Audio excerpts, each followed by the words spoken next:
श्री शिवाय नमस्तुभयम दोस्तों। 28 अक्टूबर 2024 सोमवार रमा एकादशी तिथि के दिन घर में इस जगह फेंक देना एक छुटकी काला तिल होगी। हर मनोकामना पूरी मिलेगी।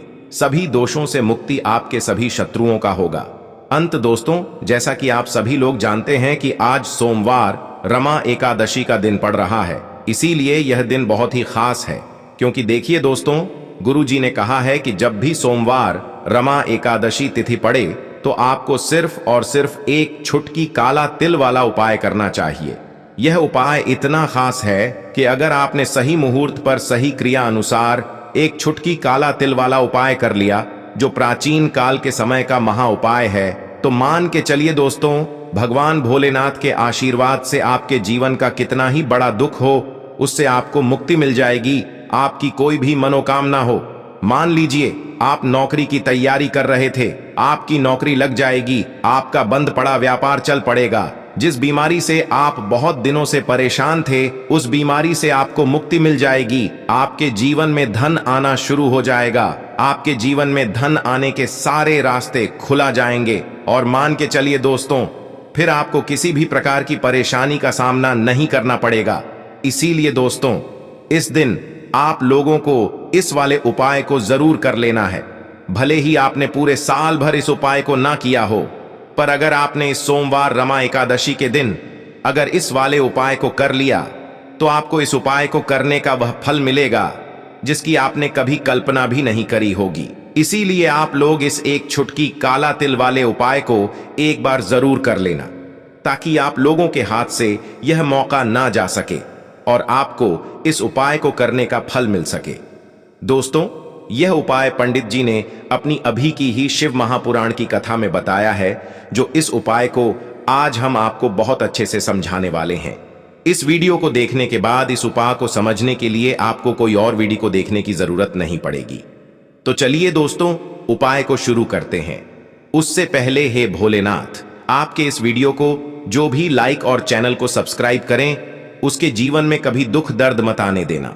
साथ ही साथ कमेंट बॉक्स में 5 बार हर हर महादेव जरूर लिखें, ताकि भग्न भोत सब इसी सभ्यता दू कि आप लोग वीडियो को पूरा नहीं देखते हो, काट काट कर देखते हो और गलत गलत उपाय को कर लेते हो। तो आपसे निवेदन है कि वीडियो को पूरा जरूर देखें। देखिए दोस्तों, यह सोमवार रमा एकादशी तिथि का दिन यह इतना खास होता है, इतना महत्वपूर्ण होता है। देखा गया है कभी कभी बड़े बड़े पूजा पाठ अनुष्ठान से जो मनोकामना पूर्ण नहीं होते, वह सोमवार रमा एकादशी तिथि के दिन एक छोटे से उपाय करने से ही आपकी मनोकामना पूर्ण हो जाती है। और बहुत सारे लोगों ने इस उपाय को किया भी है और उनको इस उपाय को करने का फल भी जरूर मिला है।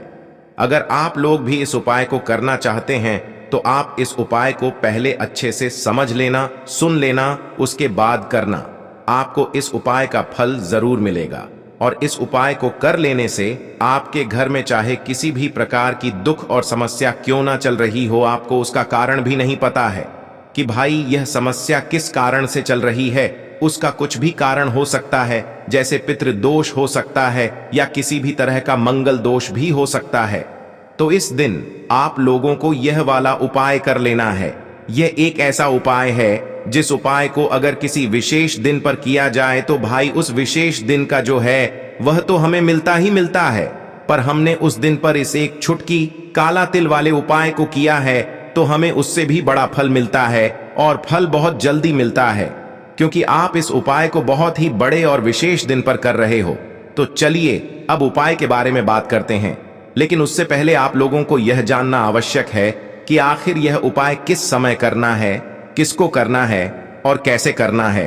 तो चलिए हम आगे आपको वीडियो में एक एक करके बता देते हैं। तो दोस्तों, एक छुटकी काला तिल वाले उपाय को हमें इस सोमवार रमा एकादशी के दिन कैसे करना है, किसको करना है, किस समय करना है और कहां पर करना है ये सारे सवालों के जवाब आपको इस वीडियो में मिल जाएंगे। और जो ये वीडियो देखेगा भाई, उसको एक छुटकी काला तिल वाला उपाय जरूर करना चाहिए, क्योंकि इस दिन शत्रुओं और किसी भी दोष, किसी भी बीमारी से मुक्ति पाने के लिए एक छुटकी काला तिल का बहुत ही बड़ा और विशेष महत्व होता है। और जब बात आ जाए एक छुटकी काला तिल की, तो यह सोने पर सुहागा वाली बात हो जाती है। और यह एक बहुत ही बड़ा उपाय हो जाता है। अब दोस्तों, इस एक छुटकी काला तिल वाले उपाय को आखिर करना किसको है? सबसे पहले हम लोग वह बात जान लेते हैं। तो देखो, घर की जो बड़ी माताएं बहनें होती हैं, उन माताओं बहनों में से कोई भी एक बड़ी माता बहन इस वाले उपाय को कर सकती है। और दोस्तों, अगर आप चाहे तो अपने घर में से सभी सदस्यों को भी इस उपाय को करवा सकते हैं। अगर किसी व्यक्ति की खुद की कोई मनोकामना है, खुद की कोई दुख और परेशानी है जो कि वह अपने लिए ही करना चाहता है इस वाले उपाय को, तो वह खुद अपने लिए भी कर सकता है। बाकी अगर कोई घर में से ऐसा है जो कि अपने पूरे घर परिवार की सुख और शांति के लिए यह वाला उपाय करना चाहता है, तो भाई वह भी कर सकता है। उसमें भी कोई दिक्कत वाली बात नहीं है। कहने का मतलब यह है कि इस उपाय को हर एक सदस्य भी कर सकता है और पूरे घर परिवार के सदस्य के लिए घर की बड़ी माताओं बहनों में से कोई एक माता बहन भी कर सकती है। माताएं बहनें अगर घर में उपस्थित ना हो या वह यह वाला उपाय ना कर पा रही हो, तो फिर घर का कोई बड़ा सदस्य भी इस एक छुटकी काला तिल वाले उपाय को कर सकता है, चाहे फिर वह पुरुष ही क्यों ना हो। उसमें कोई भी दिक्कत वाली बात नहीं है। अब दोस्तों, एक छुटकी काला तिल वाले उपाय को हमें करना कहां पर है? देखो, इस उपाय को हमें मंदिर में ही करना है। बहुत सारे लोग प्रश्न करते हैं, हर एक उपाय को करते समय क्या हम इस उपाय को घर पर या मंदिर में कर सकते हैं? देखो, तो इस वाले उपाय को आप मंदिर पर करोगे तो अच्छा रहेगा, घर में नहीं करना है इस वाले उपाय को। उसके बाद में दोस्तों, जो अगला प्रश्न निकल कर आता है वह यह आता है इस उपाय को लेकर कि आखिर इस उपाय को हमें किस समय करना है, सुबह के समय करना है कि शाम के समय करना है। तो देखो, इस वाले उपाय को आप लोग सुबह के समय भी कर सकते हो और शाम के समय प्रदोष काल में भी कर सकते हो। अब अगर आप पूछो कि भाई सबसे उत्तम समय कौन सा रहेगा इस एक छुटकी काला तिल वाले उपाय को करने का, तो हम आपसे बस यही कहेंगे कि इस उपाय को आप शाम के समय करेंगे तो ज्यादा बेहतर होगा, क्योंकि सोमवार रमा एकादशी तिथि का दिन है और इस दिन प्रदोष काल के बहुत महत्व होता है। बाकी अगर सुबह के समय भी करेंगे तो भी अच्छा होगा, उसमें कोई भी दिक्कत वाली बात नहीं है। तो अब दोस्तों, जो अगली सबसे बड़ी और महत्वपूर्ण बात आती है वह यह आती है कि सुबह अगर हम उपाय को करेंगे तो हमें कितने बजे से लेकर कितने बजे तक के बीच में करना है, और शाम के समय प्रदोष काल में करेंगे तो हमें कितने बजे से लेकर कितने बजे के बीच में करना है। तो देखो, सुबह जितनी जल्दी हो सके आप उपाय को करने की कोशिश करना। बाकी अगर किसी कारणवश लेट भी हो जाओ, थोड़ी देर भी हो जाए तो देखो, सुबह जितनी जल्दी हो सके आप उपाय को करने की कोशिश करना। बाकी अगर किसी कारणवश लेट भी हो जाओ, थोड़ी देर भी हो जाए, तो 10 या 11 बजे तक भी आप उपाय कर लेना, पर 12 बजे से ज्यादा देरी ना हो, ठीक है? इस बात का ध्यान रखना। उसके बाद में दोस्तों, अगर शाम के समय प्रदोष काल की बात करें, प्रदोष काल का जो समय है होता है वह शाम के 6 बजे से शुरू हो जाता है।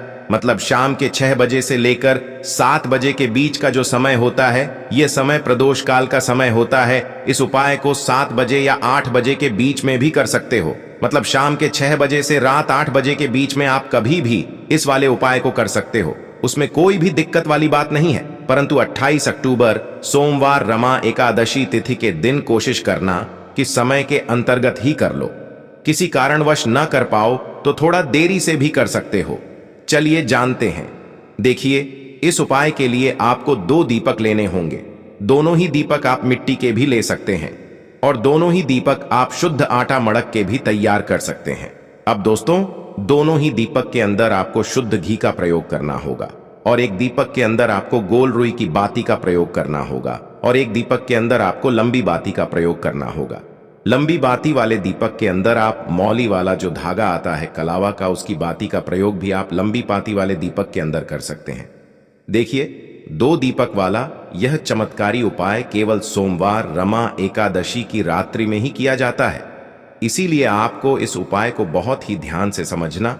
इसी के साथ में आपको एक छुटकी काले तिल के दाने लेना है और इसी के साथ में आपको मात्र एक छुटकी हल्दी भी लेनी होगी।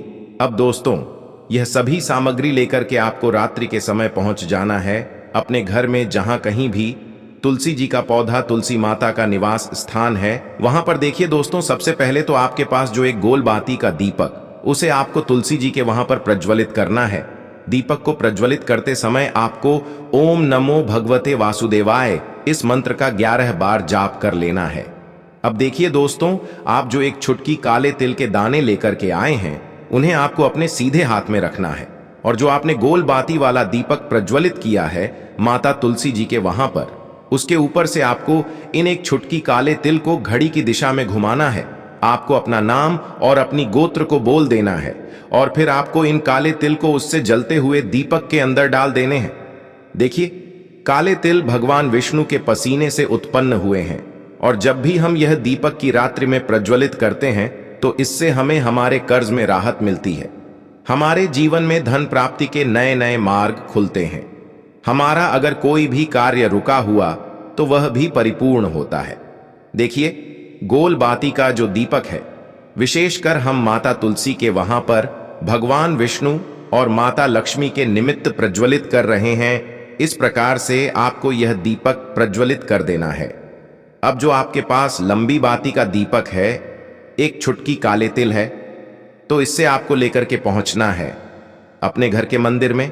आपके घर के मंदिर में माता लक्ष्मी की जो भी प्रतिमा ही मूर्ति है, उनके सामने सबसे पहले तो आपको यह लंबी बाती का दीपक रखना है। फिर आपको दीपक को प्रज्वलित कर देना है। दीपक को प्रज्वलित करते समय आपको ओम महालक्ष्मी नमः इस मंत्र का जाप करते रहना है। अब दोस्तों, आपके पास जो एक छुटकी काले तिल है, उसे आपको अपने सीधे हाथ में रखना है और इस एक छुटकी काले तिल को आपको उस दीपक के ऊपर से 11 बार घुमाते रहना है और इस एक छुटकी काले तिल को आपको उसे दीपक के अंदर डाल देना है। देखिए, एक छुटकी काले तिल वाला जो दीपक है आपके जीवन से दुर्भाग्य को समाप्त करता है। माता लक्ष्मी की आपको कृपा प्राप्त करवाएगा। धन प्राप्ति के आपके जीवन में नए नए मार्ग बनाएगा। देखो, अगला उपाय है वह भी बहुत ज्यादा खास है। तीनों उपाय को आप जरूर सुनना, क्योंकि जो आपको अच्छा लगे वह उपाय आप कर सकते हैं। देखिए, इस उपाय के लिए आपको 2 इलायची लेनी होगी। हरी इलायची आपको साबुत लेनी है, खंडित नहीं होनी चाहिए। और इसी के साथ में आपको मात्र थोड़ा शहद लेना है। शहद आपको मात्र आधा चम्मच या फिर उससे भी कम ले लेना है। और इसी के साथ में आपको एक दीपक ले लेना है। दीपक आप तो मिट्टी का भी ले सकते हैं और आप चाहे तो शुद्ध आटा मढ़कर उसका दीपक भी आप तैयार कर सकते हैं। इस दीपक के अंदर आपको मौली का जो धागा आता है कलावा का, उसकी बाती का प्रयोग करना होगा। यानी कि इस दीपक के अंदर आपको लाल रंग की बाती का प्रयोग करना होगा और इस दीपक के अंदर आपको शुद्ध घी का प्रयोग करना होगा। अब यह सारी सामग्री लेकर के आपको अपने घर में जो भी मंदिर है वहां पर पहुंच जाना है और आपको माता लक्ष्मी के किसी भी स्वरूप के सामने बैठ जाना है। अगर माता लक्ष्मी की फोटो है, माता लक्ष्मी की प्रतिमा है, तो उनके सामने आपको बैठ जाना है। अगर माता पार्वती की प्रतिमा है तो उनके सामने आपको बैठ जाना है। यानी कि किसी भी माता के स्वरूप के सामने आपको बैठ जाना है। अब देखिए, सबसे पहले तो आपको माता रानी के सामने थोड़ी सी चावल की ढेरी बना देनी है। यानी कि थोड़ी सी अक्षत के दाने आपको माता रानी के सामने रखना है। उसके बाद आप जो एक दीपक लेकर के गए हैं, उस दीपक को आपको उन्हीं चावल के दानों के ऊपर रख देना है और फिर इस दीपक को आपको माता रानी के सामने प्रज्वलित कर देना है। देखें, इस दीपक को प्रज्वलित करते समय आपको ओम महालक्ष्मी नमः इस मंत्र का लगातार जाप करते रहना है। दीपक को प्रज्वलित करने के बाद आप जो 2 हरी इलायची लेकर के गए हैं, उसमें से एक हरी इलायची को तो आपको उसी दीपक के अंदर डाल देनी है और वहीं पर आपको कम से कम 21 बार ओम महालक्ष्मी नमः इस मंत्र का जाप कर लेना है। अब आपके पास जो शहद है और एक हरी है, उसे सीधे आपको लेकर के पहुंच जाना है। भगवान शिव के मंदिर में पूज्य गुरु जी ने बताया है कि यह उपाय आपको सिर्फ और सिर्फ शाम के समय ही करना होगा। शाम को जब भी सूर्यास्त का समय होता है तो उस समय आपको यह उपाय करना है। लेकिन सबसे पहले तो आपके पास जो एक हरी इलायची है, उसे आपको उस शहद के अंदर अच्छे से डुबो देना है। यानी कि शहद का लेपन उसे हरी इलायची के ऊपर चारों तरफ आपको कर देना है।